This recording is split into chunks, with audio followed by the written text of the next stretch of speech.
Chapter 4. Chuck's Rude Awakening. The day before Christmas dawned bright and cold.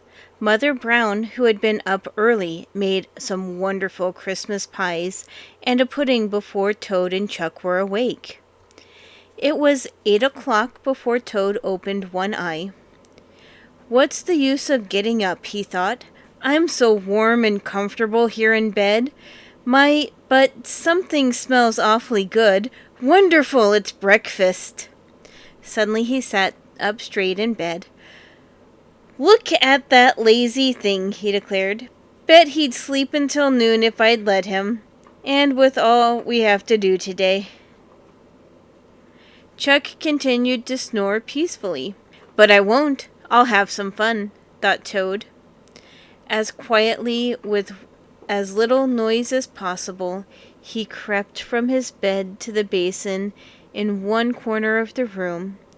It took him only a few seconds to wet a large sponge with cold water. Then, creeping very carefully back to the foot of Chuck's bed, he took careful aim. The sponge flew through the air, true to its mark, and landed kersplash on Chuck's tousled brown head. What's the matter?" sputtered Chuck, sitting up blinking his eyes.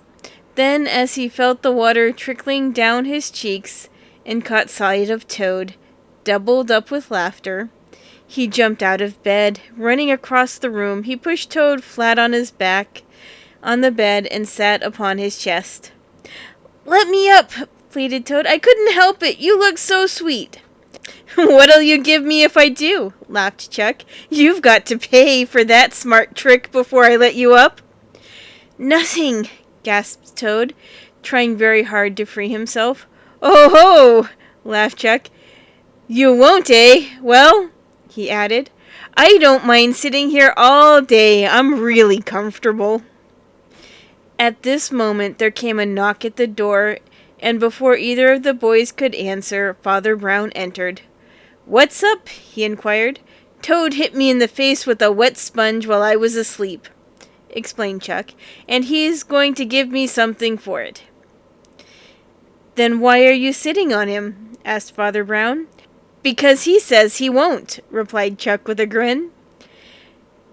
"I suppose you'll have to pay up, Thomas," laughed Father. "Anyway, I hope you'll both be down to breakfast soon," he added, "before all the cakes are gone. I've a terrible appetite this morning." And with these words he left the room. "Do you give up now?" asked Chuck.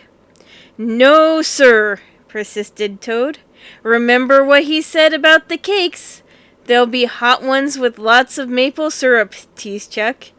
"Well, you're missing them too," retorted Toad. "I guess I'll let you off this time," relented Chuck.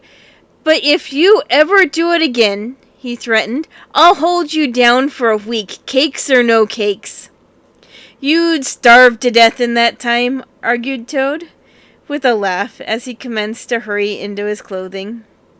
The boys were seated at the table a half-hour later and had just eaten the last of the griddle cakes when Reddy's whistle was heard.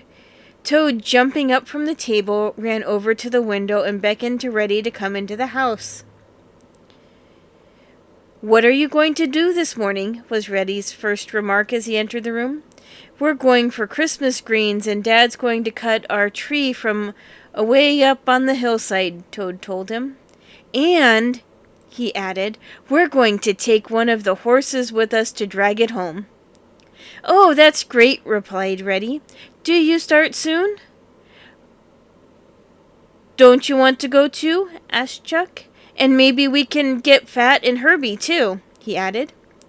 "If such a crowd goes, and everybody gathers greens," laughed Toad, "what will we ever do with all of them?" Mother Brown answered him from the doorway. "Why not take some of them to the church? I'm sure the ladies who are trimming it will be glad to use all that you can give them." "That's a splendid idea," declared Father Brown, rising from his seat by the fireplace. "Come, boys, bundle up well, because it's going to be a cold drive." I'll run ahead to get the others, called Chuck as he hurried from the room.